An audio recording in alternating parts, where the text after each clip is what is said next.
Ano po, kapatid ko po yan. Ito lang yung ID, sir. Tapos.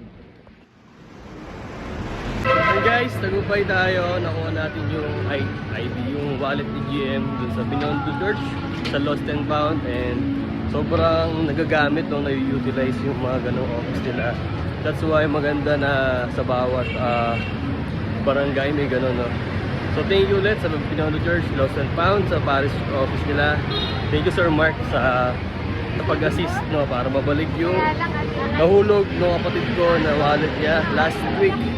Yung ko lang nakuha kasi syempre 8 to 5 lang sila. So at least buti na lang may Sabado. And ngayon, pupunta na tayo ng Divisoria. Thank you!